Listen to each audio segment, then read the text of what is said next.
Nabil. Are you there, Nabil? Nabil. Jari. Suruh dia cepat. Mana dia? Izarif. Ya Allah, suruh buat benda baik kot. Ya Allah, nak bagi awak pahala lebih ni, bang. Izarif. Sampai hati awak buat cikgu awak macam ni. Izarif. Izarif. Nabil, point somebody. Minta tolong somebody. Awak lagi kenal. Afiq. Kemah. Surang bang. Surang baca doa. Weh, cepat weh. Penat kat sini je, Kang. Cepat weh. Cepat Nabil, suruh surang. Wafiq.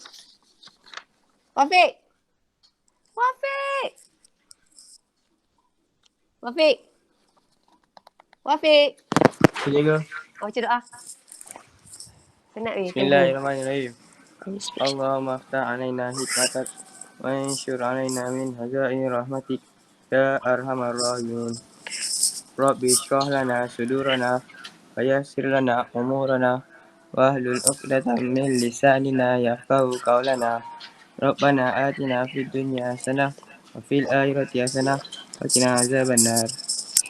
Sallallahu ala sayyidina Muhammad wa ala alihi wa sahbihi wa sallam. Alhamdulillahi rabbil alamin. Amin. Alhamdulillah. Thank you so much. Okay, alright. So, kita nak masuk tajuk dalam nota ada. In your textbook, kalau you guys ada textbook, it will be in page. Sekejap Hari ni kita nak bincang 3.4 tau. Subtopik 3.4 which is adalah subtopik terakhir sebenarnya. So next class esok kita buat ulang kaji. Kita buat ulang kaji soalan SPM untuk tajuk yang ni. So hari ni kita nak habiskan tajuk ni. So dalam 3.4 kita nak belajar dalam 3.4 adalah pergerakan bahan merentas membran plasma. Okay, now dalam 3.4 kita sebelum tu okay, yang ini adalah dia punya ni. Kejap Emir, slow. Alright. Now, so hari ni kita nak flashback dalam 3.3. Kita nak cerita pasal pengangkutan pasif dan pengangkutan aktif. Now, pengangkutan pasif ni sebenarnya kita boleh jumpa pengangkutan pasif ni kat mana?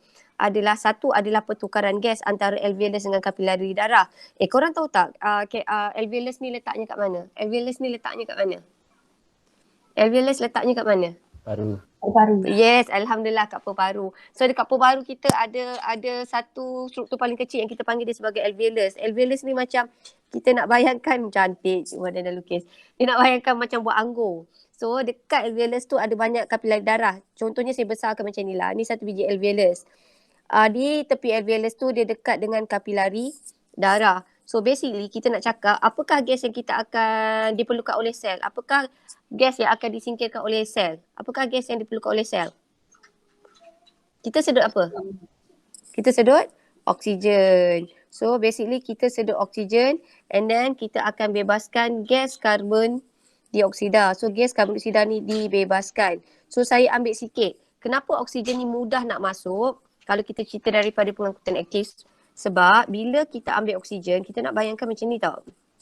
Bila kita sedut, oksigen dekat alveolus ni banyak. Oksigen dekat kapilari darah ni sedikit. Sebab tu oksigen senang nak meresap masuk. Disebabkan perbezaan kepekatan.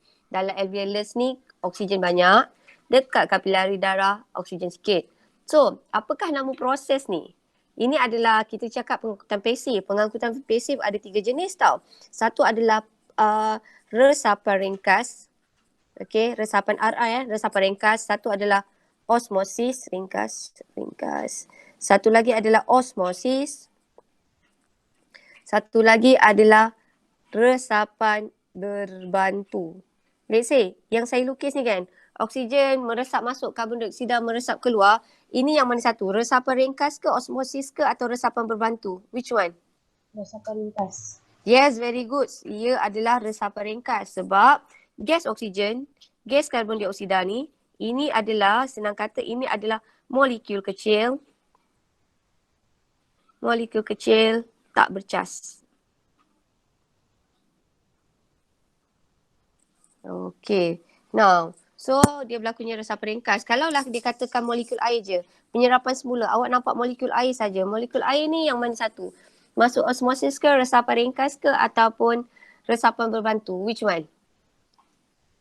Osmosis. Yes, very good Mazli Chin. So ini adalah osmosis. Kalau awak nampak saja, tapi yang ni kan, kalau awak nampak saja air, air ni biasanya adalah keyword dia adalah osmosis. Osmosis. Air sahaja adalah osmosis. Kemudian kalau penyerapan fruktosa. Fruktosa ni adalah sejenis, dia geng dengan glukosa. Fruktosa ni adalah molekul besar. So kalau molekul besar, yang mana satu? Molekul besar. Fruktosa ni adalah sejenis molekul besar. Yes, very good how. So ini adalah resapan berbantu. So ini senang kata kesimpulan yang saya nak masuk intro ni, pengangkutan pasif dalam badan kita, dalam benda hidup, dia berlaku antara satu adalah pertukaran gas antara alveolus dan kapilari darah. Kedua, penyerapan semula dekat ginjal, penyerapan semula air kat ginjal. Ketiga adalah penyerapan air melalui tumbuhan oleh sel tumbuhan. Dan keempat adalah penyerapan molekul besar di vilus. Vilus ni kat mana? Pernah dengar tak kata vilus? Vilus ni kat mana? Kat mana awak jumpa kata vilus? Vilus.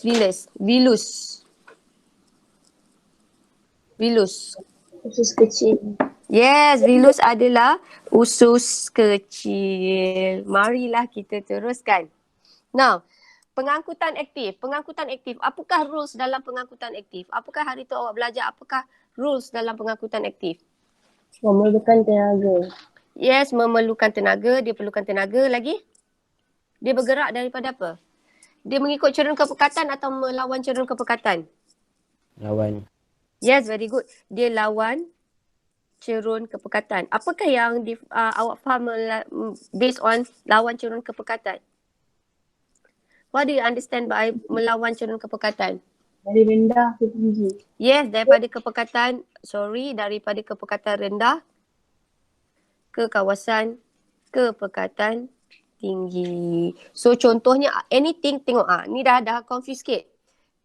Glukosa dengan asid amino pun boleh melakukan pengangkutan aktif. Dengan syarat apa? Glukosa dengan asid amino ni mesti bergerak daripada mana ke mana. Tak semestinya glukosa dengan asid amino ni resapan berbantu. Glukosa dengan asid amino ni juga boleh pengangkutan aktif. Rulesnya macam mana? Untuk glukosa dengan asid amino ni bergerak, yes, very good. Daripada rendah ke tinggi. So senang kata macam mana glukosa dengan asid amino ni boleh melakukan pengangkutan aktif.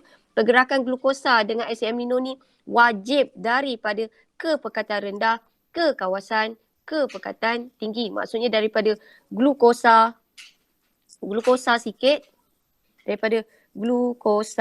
sedikit ke kawasan glukosa adalah banyak. Okay. Now, again kesimpulannya awak tengok kat sini. Pengangkutan aktif, macam mana nak berlakunya pengangkutan aktif? Pengangkutan aktif ni wajib dia bergerak daripada kawasan kepekatan rendah ke kawasan kepekatan tinggi dan memerlukan tenaga. Dan biasanya kita kata adalah ion. Tapi dalam kes ni ia boleh jadi glukosa juga, molekul besar. Okay, now marilah kita teruskan. Now, so hari ni kita nak belajar pasal menentukan subsel tisu tumbuhan. Kejap ya. Dia punya ni tak cantik lah saya punya susunan ni. Susunan saya lari-lari. Now, okay, based from this one, sebenarnya macam ni tau. Saya ada kentang. Kentang tu saya rendam dalam larutan yang berbeza. Satu adalah sukrosa 0.1, satu adalah sukrosa 0.2, satu adalah sukrosa 0.3, kemudian sukrosa 0.4, 0.5 dan juga 0.6. Now, bilalah awak tengok kat sini, kita masukkan katakanlah ini kentang tau. Kentang. Okay. Now, let's say dia punya keadaan akhir. Kalaulah daripada sini, awak nampak dia daripada yang A, B, C, D dan E. Yang ini dia keras, jalur tu keras. Kalau keras, awak rasa molekul air meresap masuk atau molekul air meresap keluar? Kalaulah jalur kentang keluar. Masuk. Okay. Right. So, okay. Kenapa adik cakap dia meresap keluar? Dia keras tau. Keras tau. Kalaulah jeruk, saya ambil satu contoh jeruk Pak Ali. Kalau korang makan jeruk, korang rasa jeruk tu, dia punya condition of the jeruk tu, dia lembik ke keras? Jeruk. Kita bayangkan jeruk lembik. Very good. Kita bayangkan jeruk dengan mangga fresh. Mangga fresh, okay, bukan mangga masak tau. Mangga yang biasa. So biasanya kalau awak nampak dia keras, awak nampak keadaan ni keras, maksudnya ada H2O meresap masuk. So maksudnya kalaulah daripada keputusan eksperimen, you guys nampak dia adalah keras, H2O meresap masuk. So keadaan keras ni merujuk kepada, very good Ho, merujuk kepada sel tu dalam keadaan apa? Saya rasa sel tu keras. Saya rasa dia keras. So kita nak kata sel tu apa? Sel tu segah ke? Yes, very good. So yang keras ni kita nak kata sel tu dalam keadaan segah. Sel adalah segah. Ini adalah sel adalah segah. Ini pun adalah sel adalah segah. Ini adalah sel adalah segah. Ini pun sama. Sel adalah segah. Now, Kemudian. Alright. So kita tengok dekat sini. Alright. Kalau lembut tu kita kata molekul air meresap masuk ke molekul air meresap keluar? Molekul air meresap masuk ke molekul air meresap keluar? Keluar. Very good. So dekat sini pula kita nak bayangkan H2O tu keluar. Sebab tu bila yang ini tadi masuk tau. Ini meresap masuk, ini meresap masuk, ini meresap masuk, ini meresap masuk. Yang ini bila dia meresap keluar, H2O meresap keluar, jisim dia berkurang. Sebab tu sel ni, lembut ni sebenarnya merujuk kepada jisim dia kurang. Nampak tak? Negatif. Yang ini kita kata apa? Kalaulah jalur kentang tu lembut, kita kata sel tu dalam keadaan apa? Sel tu apa? Flaccid. Yes, sel adalah flaccid. Ini adalah flaccid. Yang ini pun sama, sel adalah flaccid. Now, kesimpulannya macam ni. Kita tak sempat buat eksperimen ni. Tapi kita akan buat. Cuma saya takut buka sekolah nanti, saya keluarkan soalan ni. Okay. Kesimpulannya, kalaulah awak tengok daripada jadual keputusan, awak nampak jisim dia bertambah. Macam mana jisim bertambah? Sebab yang ini kita adalah akhir tolak awal. So yang ini kenapa dapat macam ni? 179 awal. Ya, awal. Yang ini adalah 179 tolak 140. So kita dapatlah 0.3. Yang ni kenapa negatif? Sebab akhir dia adalah 1.29 tolak 1.4. So awak dapat bacaannya adalah negatif. So kesimpulannya, keras ini, keadaan sel keras disebabkan ada H2O masuk. Kalaulah dia negatif, ini adalah disebabkan oleh H2O keluar. So far, are you understand? Ini nak belajar pasal nak fahamkan jadual je. Can you understand? Ya. Okay, boleh faham. Okay, saya assume diam tanda setuju tau. Okay, now. So, katakanlah kita buat graf tau. Yang ini saya rasa ni nanti. So kesimpulannya nanti awak tengok kat sini je lah. Kesimpulannya kita kata jika jisim bertambah, maksudnya sel dalam keadaan segah ke flaccid. Jika jisim sel bertambah, sel adalah Segah. Very good, segah. Jika jisim berkurang, Asyik. yes, sel adalah flaccid. Very good. Now, marilah kita teruskan.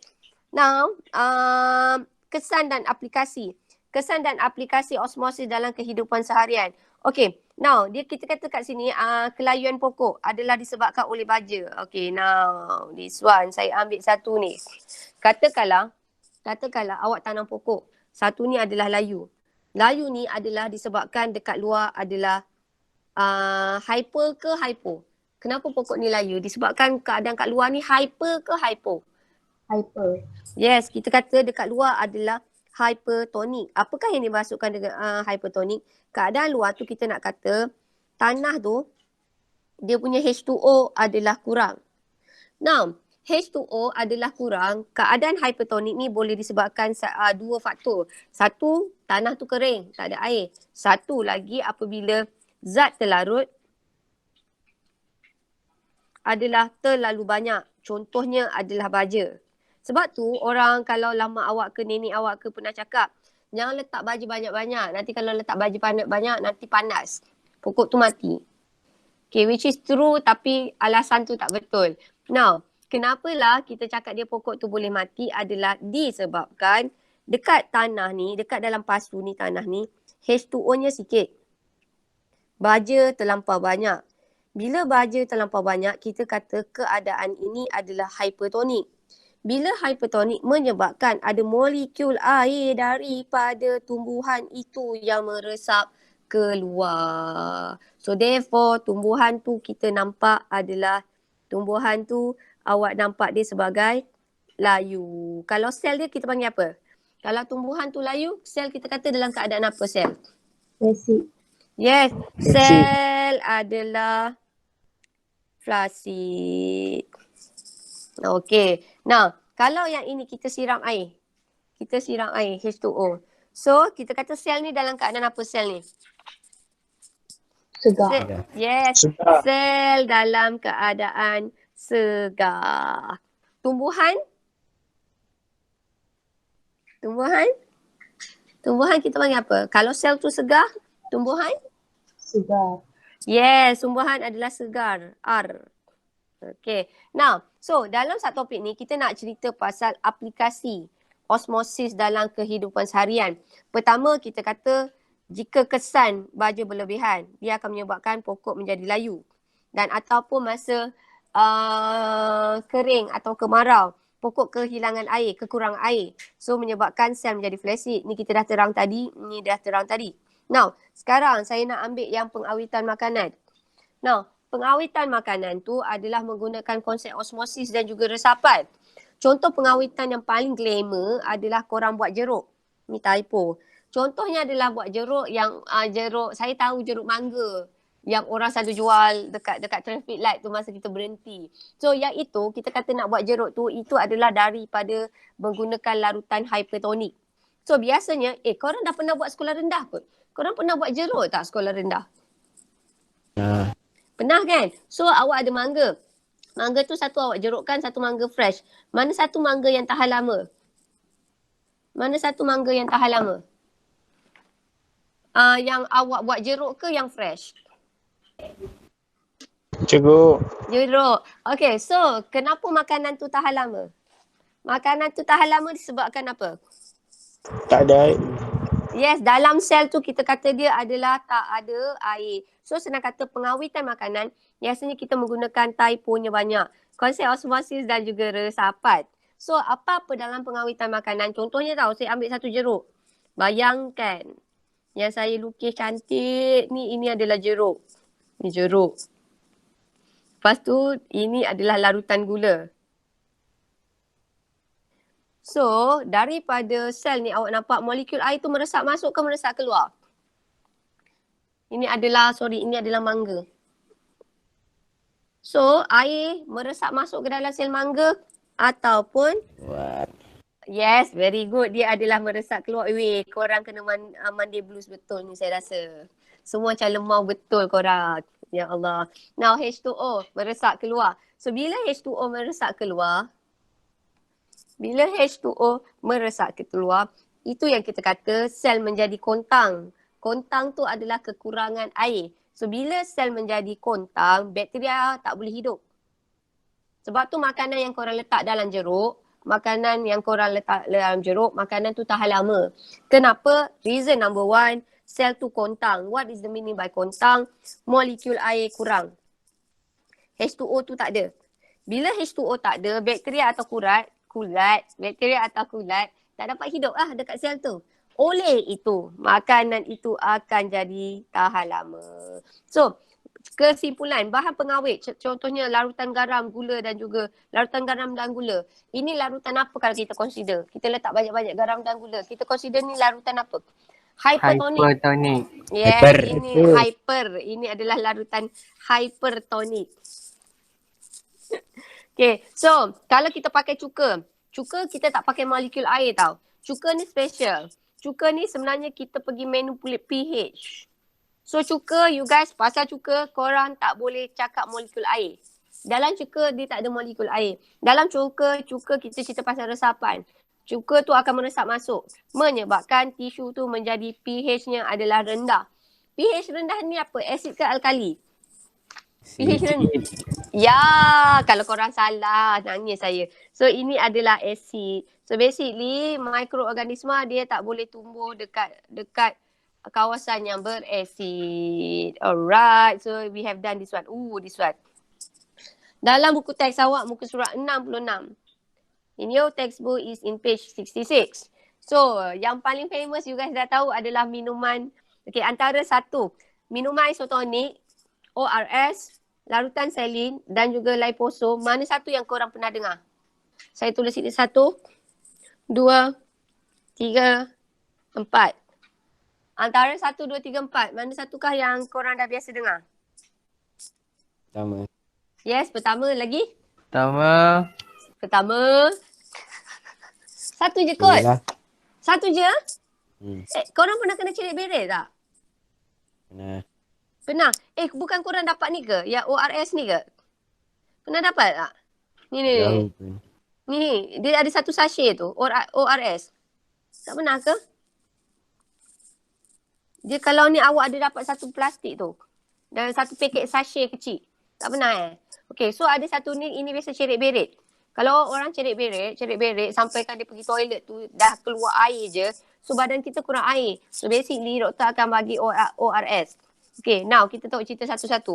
Now, satu-satu tengok kat sini adalah apakah isotonik yang paling famous, apa dia? Isotonik paling famous. 100+. Yes, very good. 100 plus. So, contoh isotonik adalah 100 plus. So, now apakah isotonik? Dia adalah minuman yang menggantikan elektrolit dalam badan. Elektrolit ni adalah garam mineral. Contohnya macam natrium. Okay, dia adalah garam. Sebab tu kita panggil dia sebagai elektrolit. Now, dan dia menggantikan elektrolit dalam badan dan yang hilang semasa aktiviti cergas. So statement ni macam ni. Bila korang buat aktiviti cergas, of course lah korang berpeluh kan.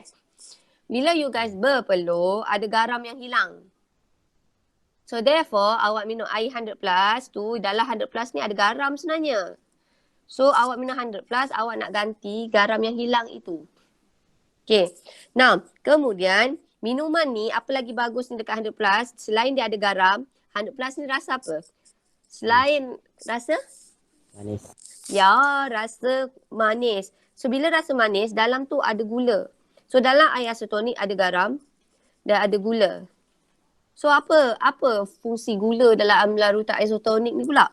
Apakah fungsi gula? Membekalkan tenaga. Yes, membekalkan tenaga. So mengandungi zat terlarut sini, kepekatan zat terlarut tinggi, sebenarnya kita nak cakap dalam tu ada gula. So gula dekat sini, okay, kepekatan ni, zat terlarut ada gula. Gula ni boleh membekalkan tenaga.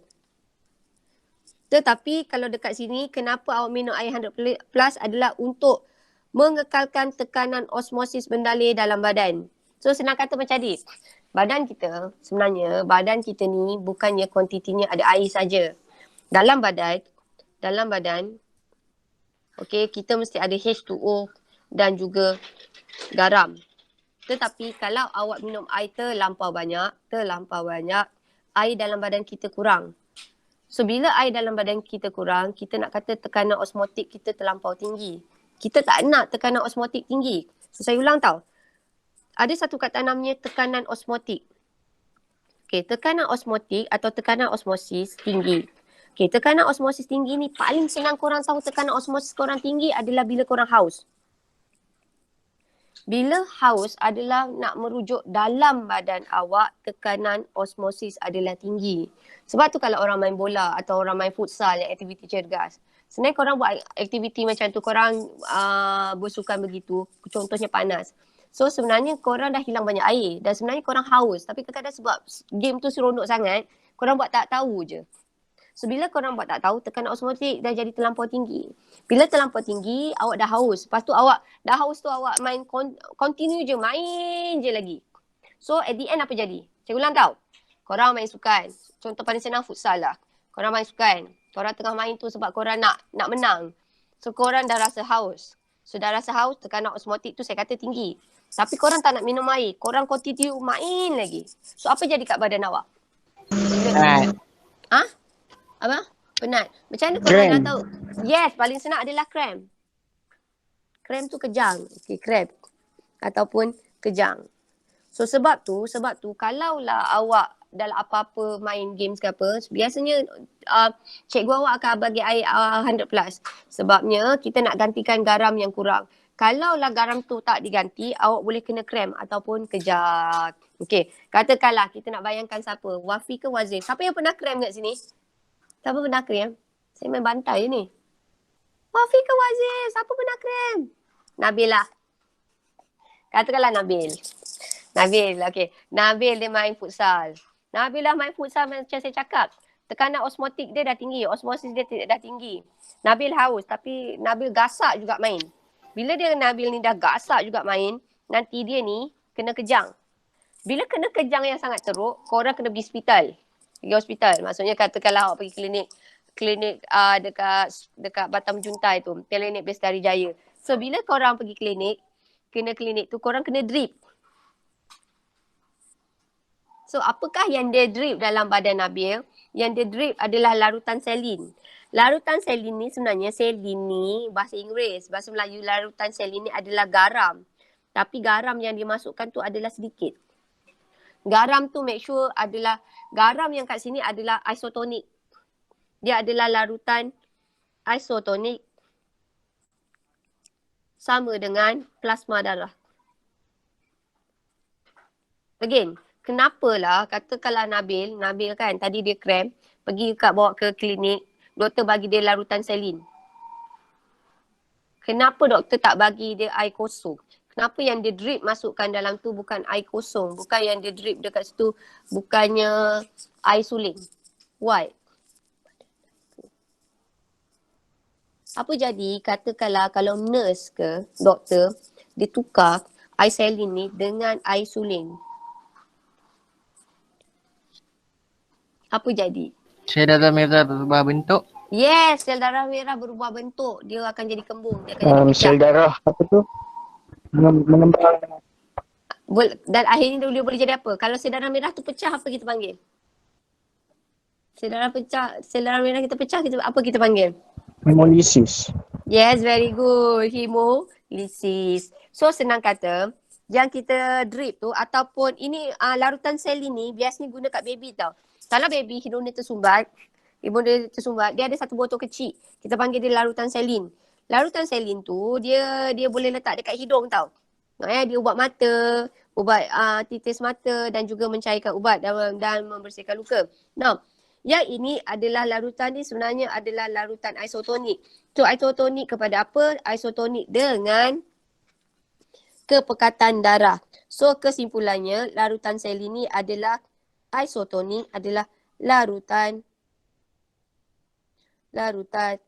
isotonik kepada plasma darah.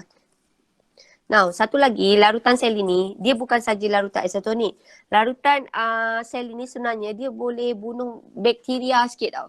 Sebab tu dia jadi untuk buat mata garam, sebenarnya garam, anything yang berkaitan dengan garam, dia boleh bunuh mikroorganisma atau bakteria. Tapi pedih kan? Tapi sebenarnya garam ni selain isotonik, garam ni boleh jadi macam antiseptik. Dia boleh tolong bunuh mikroorganisma. Okay, now yang ini ORS. Saya tak tahulah saya ada ORS dekat rumah ke tak. Nanti saya tengok. ORS ni kalau korang kena cerit berik. Biasanya kalau korang kena cerit berik, okay, kita akan bagi ORS.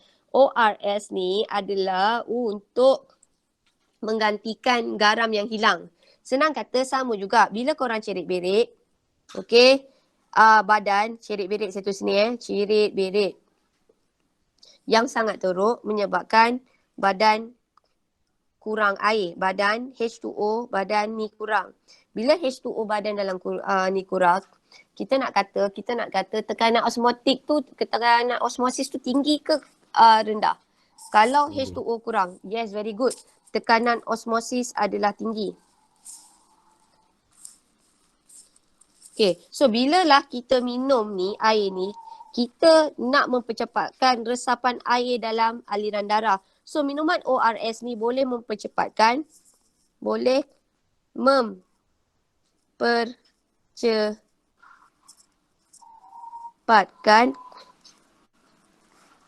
resapan air ke dalam aliran darah. Okay, now kita teruskan yang bawah sekali. Yang bawah ni sebenarnya adalah baru tau.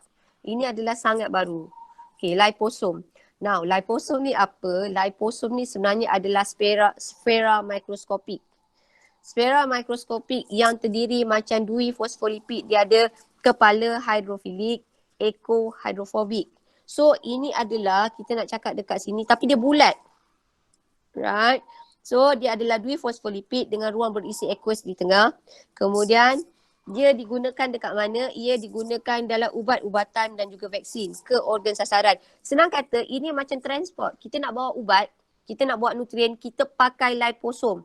So, nutrien dalam ni, ubat-ubatan dalam ni. So, senang kata, liposom ni adalah satu teknologi. Satu teknologi yang menggunakan konsep dui fosfolipid. Okay. So liposom ni dia boleh bawa apa tadi saya kata? Liposom ni digunakan dia bawa nutrien. Tapi apakah contoh selain nutrien? Dia boleh bawa apa? Liposom ni. Dia adalah macam lori kecil. Dia boleh bawa apa dalam badan kita? Mikroorganisme. Okay, mikroorganisma. Dan satu lagi adalah ubat-ubatan. Dan satu lagi, liposom ni dia boleh bawa produk kosmetik. Senang kata macam ni. Ini liposom. Liposom ni macam lori kecil. Dia bawa apa? Yang tengah-tengah ni benda yang dia nak bawa. So dia boleh bawa apa? Dia boleh bawa ubat-ubatan, dia boleh bawa vaksin. Senang kata yang tengah warna merah ni boleh jadi anything. Dia boleh jadi ubat-ubatan, dia boleh jadi vaksin, dia boleh jadi nutrien ataupun ia boleh jadi adalah bahan kosmetik. Bahan kosmetik. So senang kata kosmetik. Liposom ni adalah carrier. Dia adalah carrier. Dia adalah pembawa. So dia adalah pembawa. Dia bawa apa? Dia bawa ubat-ubatan.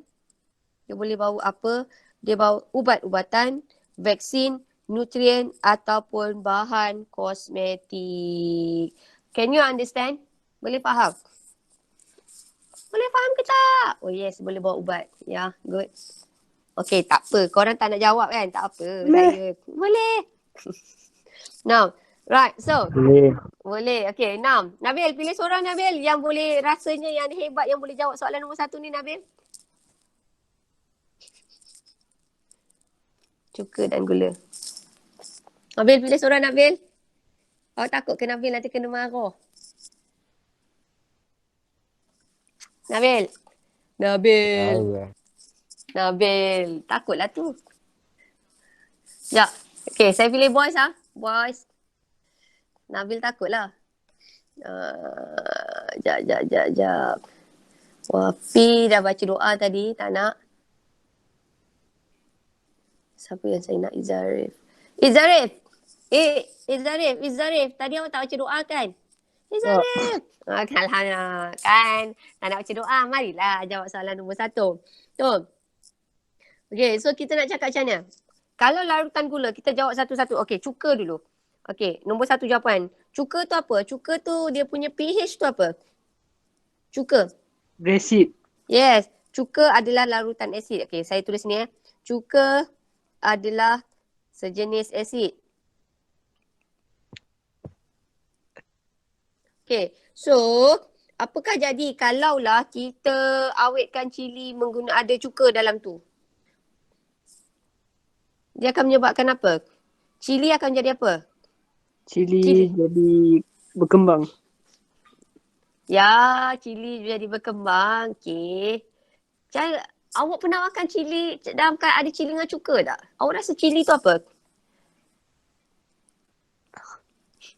Okay, macam ni. Saya lukis tau. Saya lukis tu awak. Oh, cantik. Saya lukis. Bayangkan ni cili. Tak tahulah. Nah, cili. Cantik cili saya. Okay. Now, ni cili. Cili hijau. So, kita kata dekat luar ni saya letak cuka. Kita cerita satu-satu dulu. Kita cerita cuka. Cuka, larutan cuka. Ni dalam ni, kat luar ni ada larutan cuka. So, dekat luar, cuka ni adalah banyak. Dekat cili ni tadi, cuka tak ada. So, cuka sikit. So basically ada molekul cuka akan meresap masuk ke dalam cili hijau. So awak rasa nanti cili hijau tu akan jadi apa? Saya tulis ni ya. Allah, saya tulis molekul cuka meresap masuk dan oleh itu cili hijau akan jadi apa? Cili hijau jadi apa? Bila cuka masuk cili hijau jadi apa? Pedas. Cuka masuk dalam cuka dia masuk kat dalam cili tu. So sekarang cuka dah masuk. Cuka tu rasa apa? Cuka rasa masam. How? So cili hijau akan jadi masam ataupun saya kata cili hijau tu masam sebab dia berasid. Dah, stop kat situ. Kalau dia berasid, kalau cili hijau tu dah berasid. Okey, ni pas pula Zarif. Ni Zarif. Okey, awak rasa pertumbuhan okey, ni awak jawab dulu. Berlaku tak pertumbuhan mikroorganisma? Bila sel tu jadi berasid atau masam? Tidak. Yes, so dekat sini kita kata tiada pertumbuhan. Tiada pertumbuhan mikroorganisma. Okay, now dekat larutan tu dia bukan letak cuka je. Dalam larutan tu dia ada letak lain which is dia ada letak gula. So dalam ni ada gula. So gula ni banyak. So gula yang banyak ni kita nak kata gula ni adalah larutan apa? Kalau gula yang terlampau banyak. Okay, Izari bagi kat seorang pas.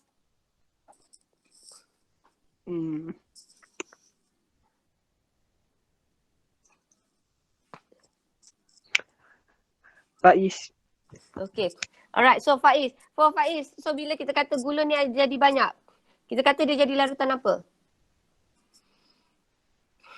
Hypertonic. Yes, kita kata ini adalah larutan hypertonik. Bila larutan hypertonik, kita kata molekul air dia banyak ke sikit? Sikit. Yes, so kita kata H2O dekat sini adalah sikit. Dalam sel hijau ni?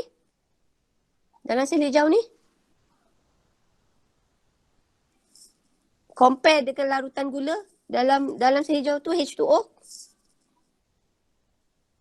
Kalau sini awak kata dia sikit, dalam sel hijau tu H2O dia, yes, dalam ni adalah H2O-nya adalah banyak. So sekarang molekul air tu meresap ke mana? Pergerakan molekul air tu ke mana? Keluar. Yes, so awak tengok dekat sini H2O meresap keluar. So ayat saya ini untuk soalan ini je. Ayat saya. Okay, gula larutan gula menyebabkan larutan menjadi hypertonik. Oleh itu, H2O meresap keluar daripada sel. Okay. Nah, bila dia dah meresap keluar, so sekarang keadaan sel tu apa? Bila dalam molekul air daripada sel tu meresap keluar, kita kata sel tu dalam keadaan apa? Sel tu apa? Flaccid. Yes, sel flaccid. Ataupun nak kata flaccid ataupun sel menjadi kontang. Sel jadi kontang. Bila sel ni jadi kontang ni maksudnya no water at all. Ada tak pertumbuhan mikroorganisma? Tak ada. So oleh itu tiada pertumbuhan mikroorganisma. Organisma. Okay, now soalan nombor 2. Soalan nombor 2. Jeruk nanas disediakan dengan merendamkan 2 keping nanas dalam larutan gula pekat. Nyatakan kebaikan, 2 kebaikan dan 2 keburukan kaedah ini berbanding simpan nanas segar. Okey, tadi kita stop kat siapa? Dekat Faiz Faiz, pilih seorang Faiz untuk jawab soalan nombor 2. Pilih seorang. Kebaikan. Faiz, pilih seorang. Faiz. Syazan. Okay, Syazan. Apakah kebaikan jeruk, apakah kebaikan nenas? Apakah kebaikan nenas yang kita rendam dalam larutan gula? 2 kebaikan je. Kita rendam dalam larutan gula pekat. Apakah kebaikan dia, Syazan? Kalau awak rasa segan, awak tak nak cakap, awak type pun boleh. Apakah kebaikan? Awak ada 1 nenas yang kita rendam dalam larutan gula. 1 lagi adalah nenas yang fresh. Apakah kebaikan nenas yang kita rendam dengan larutan gula itu? Tak mudah rosak. Yes, tahan lama. Lagi 1. Tahan lama. Dan 1 lagi. Kenapa tahan lama? Tiada? Tiada Pertumbuhan? mikroorganisma. Yes. Apa-apa makanan tahan lama adalah disebabkan tiada pertumbuhan mikroorganisma. Okay, Syazan, pilih seorang untuk keburukan.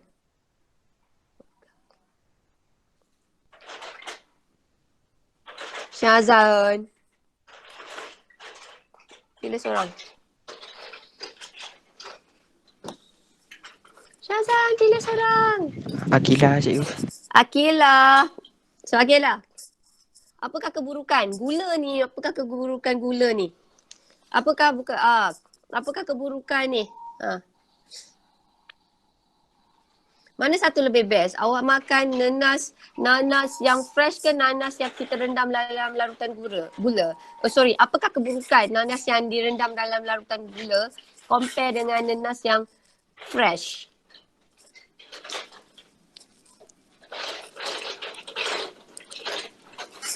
Akilah, are you there? Pertumbuhan mikroorganisma berlaku tak? Dia pekat sangat tau Akilah. Bila dia terlampau manis, dia tak ada pertumbuhan mikroorganisma. Nenas jadi tak sedap. Okey, kenapa nenas jadi tak sedap? Ya, betul, correct. Kenapa dia tak sedap? Kenapa dia tak sedap?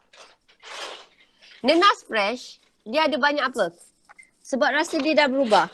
Okey, dia akan rasanya saya tulis habis sini keburukannya rasa berubah. Betul, rasa berubah. Which is true. Kenapa banyak air? Tak, air meresap keluar. Awak rasa dalam nenas ada banyak vitamin tak? Ada banyak nutrien tak? Ada banyak nutrien tak? Dia nenas ni banyak vitamin C tau. Sebab banyak kot, sebab buah. Apa yang banyak kot sebab buah weh, Akilah? Now, so rasa berubah. Satu lagi, gula banyak elok tak untuk awak? Korang makan gula banyak elok tak untuk awak? Banyak. Ha? Apa? Tak elok kalau gula banyak. Yes, so keburukannya terlalu banyak gula. Terlalu banyak gula. So senang kata keburukannya rasa buah berubah. Rasa berubah terlalu banyak gula. So gula banyak-banyak ni boleh kena penyakit diabetes kalau lama-lama. So saya tambah lagi tau. Rasa dia berubah disebabkan nutrien, kehilangan nutrien. Kandungan nutrien menjadi rendah. Kandungan nutrien, contohnya nutrien ataupun vitamin, dia akan jadi rendah. So keburukannya banyak, terlampau manis, which is not good. Kalau awak makan hari-hari macam ni, awak boleh kena diabetes. Keburukannya satu, dia rasa berubah.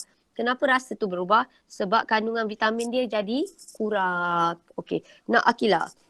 Okey, Ariana mengalami cerit-berit setelah makan makanan yang telah basi. Cadangkan satu bahan yang boleh membantunya kembali sembuh.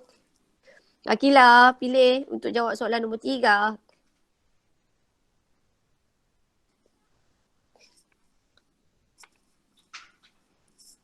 Akilah. Akilah nak siapa Akilah? Akilah. Aini. Tadi kita kata cerik berik. Kita ada 4 je tadi kita cakap. Kita ada minuman isotonik. Kita ada garam. Kita ada minuman isotonik. Kita ada minuman ORS. Kita ada ORS. Kita ada larutan selin. Kita ada liposum. So orang ni cerik berik. Tapi dia tak pergi hospital. So cadangan awak apa? Aini. Aini.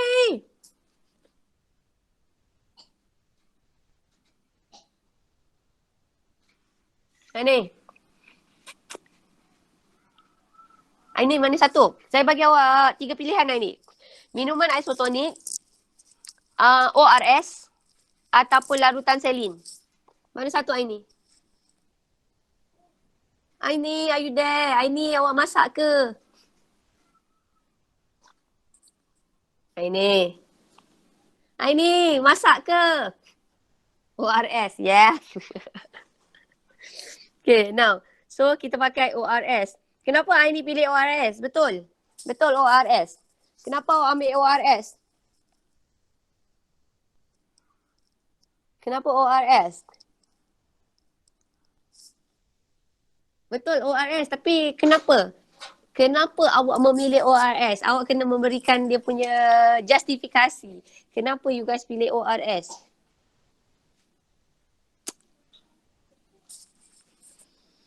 Kenapa ini? Kenapa pilih ORS?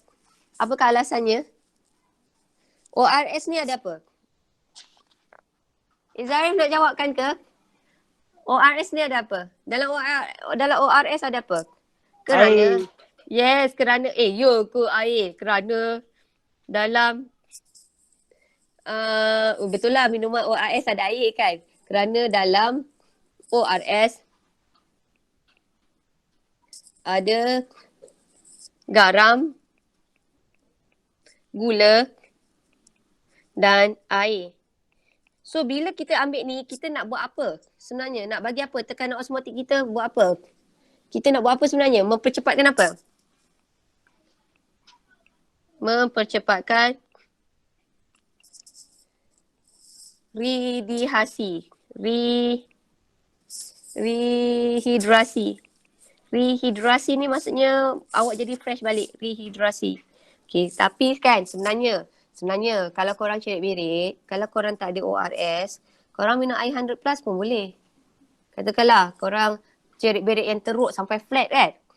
So cadangan saya korang minum sikit air 100 plus dan minum air kosong. Sebab dalam air 100 plus sebenarnya dah ada garam, dah ada gula.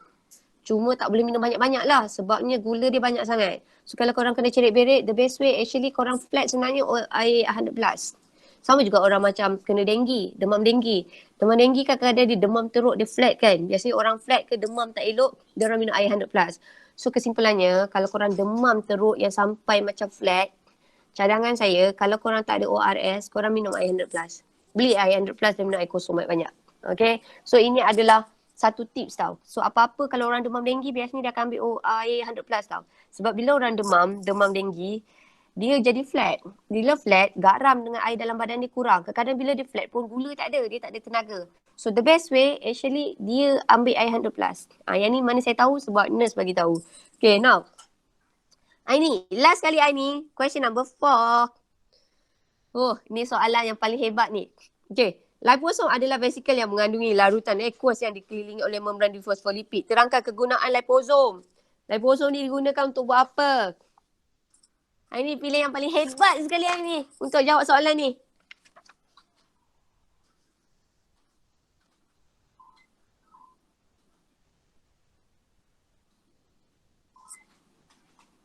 Aini, awak dah masak balik ke? Aini, pilih seorang Aini. Nabil.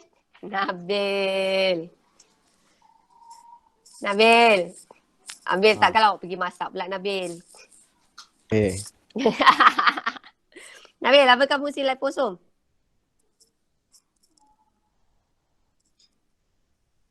Liposom tadi bahasa mudahnya dia adalah carrier. Dia adalah carrier nak bawa apa? Dia nak bawa ubat-ubatan. So sebenarnya liposom ni apa? Liposom ni apa?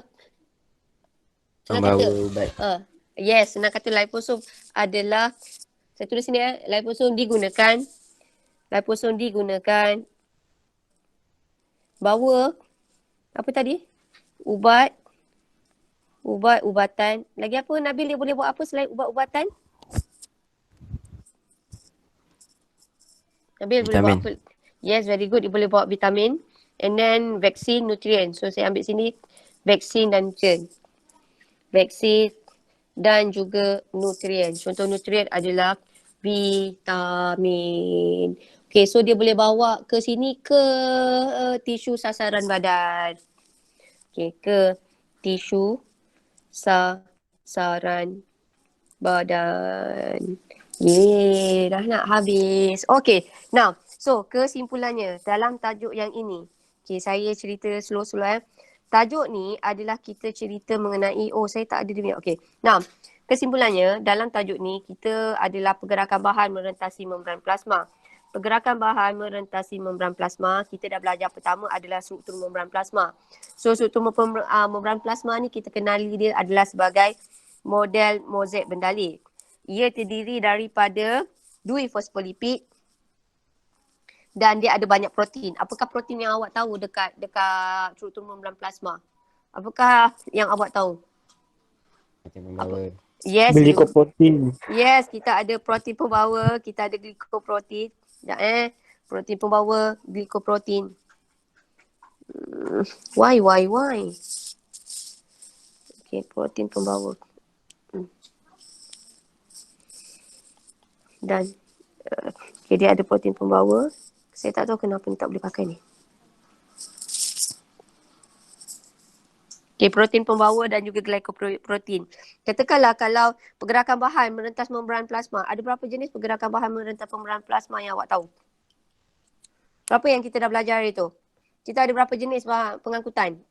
2. 2, apa dia? Pengangkutan apa yang you guys tahu? Pasif aktif. Ya, pasif, aktif. So, pengangkutan manakah yang memerlukan tenaga? Pengangkutan manakah yang memerlukan tenaga? Aktif. Yes, aktif. So, siapa yang jawab ni? Nabil seorang ke? ATP. Siapa tu? Right. So, larutan. Now, kita tengok osmosis ni melibatkan larutan molekul apa? Osmosis. Osmosis melibatkan apa? Air. Yes, osmosis dia melibatkan H2O. Saya pakai jari je ni tahu. Okay, now osmosis ni dia boleh berlaku dalam berapa jenis larutan yang kita dah belajar? Berapa jenis larutan yang you guys dah belajar? 3. Kita ada iso, hypo dan hyper. Now, krenasi. Krenasi adalah sel darah merah mengecut. Krenasi sel darah mengecut, kita rendam dalam larutan mana kalau krenasi? Kalau krenasi. Ya, dalam larutan hypertonik. Kalau sel darah merah kita rendam dalam larutan hypotonik yang molekul air banyak, apa jadi pada sel darah merah? Mengembang dan pecah. Yes, mengembang dan pecah. So pecah tu kita panggil apa keadaan pecah tu? Hemolisis. Ya, hemolisis. Kalau sel tumbuhan kita rendam dalam